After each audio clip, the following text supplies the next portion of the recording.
Have you ever wanted to know the most effective way to separate galactose from glucose by adding the enzyme lactate? Yeah, kind of. Well, no one asked you. Oh, sorry. I'll get out of here. If so, then you clicked on the right video.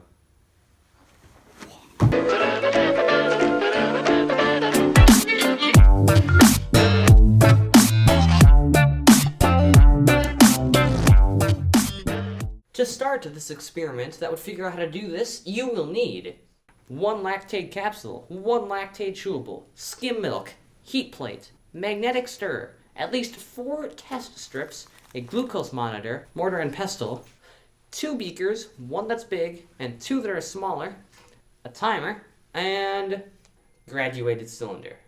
Once you have all these supplies in a spot somewhere, it's time to start. The first thing you want to do is pour 150 milliliters of the skim milk into both of the beakers. To do this, you pour 300 milliliters of milk into a glass cylinder, and then you use a graduated cylinder to measure the amount of milk that you're going to put in your smaller beakers. Now you're going to measure the amount of glucose that's currently in the milk as it stands. What you'll do is that you'll get out your glucose monitor, and you're going to plug the strip into it, and then you're going to measure it. Once you get the information, then write it down. Next, put a magnetic stir into the beaker to be able to stir it, and then put it on top of the heat plate.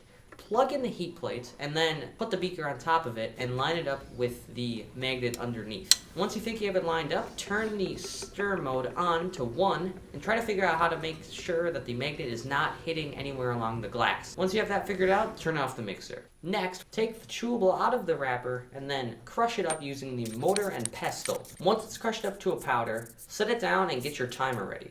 You want to set your timer for 5 minutes and 23 seconds. Don't ask me why, just whatever. Once you're ready, pick up your crushed chewable and turn on the magnetic stir. Once it's ready and up and running, then you ready your timer and dump it in. Once it's dumped in, then you hit the timer. Turn the mixer off after approximately 1 minute. Don't touch anything else though. After the entirety of 5 minutes and 23 seconds has been taken up, measure the amount of glucose in the milk. Write down the info and then take out the magnetic stir and rinse it off. So now you just kind of do it again, but with a capsule instead of a chewable. So take the magnetic stir and put it into the beaker of milk that you did not just use. Put the beaker on top of the heat plate and align it so that the magnets are not touching the outside of the glass. Just pull out your timer and set it for the same as before. 5 minutes and 23 seconds. Turn on the mixer and pick up the pill. Once you put the pill in, then start the timer immediately.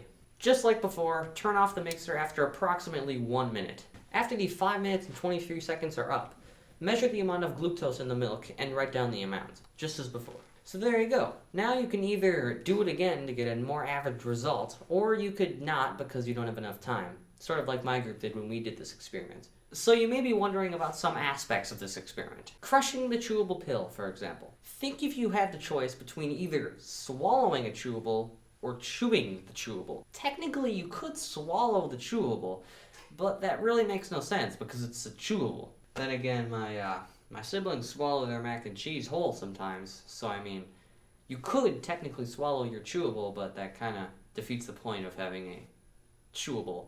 So yeah, it makes literally no sense to swallow it whole. The chewable would get inside your stomach by chewing it up, so we represented that by crushing it up to a nice powder and then dumping it into the milk. The capsule, on the other hand, would not be all crushed up when it gets to your stomach, thus having a crushed up chewable and having a non-crushed up pill. Another thing you might be wondering about is why we stirred the milk for only 1 minute.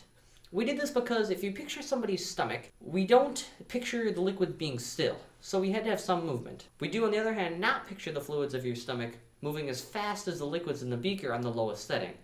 So we turned it on to notch 1 for 1 minute to try to balance out the amount of movement in your stomach.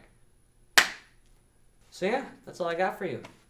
Thanks for watching, and if you're thinking about doing this experiment, happy experimenting.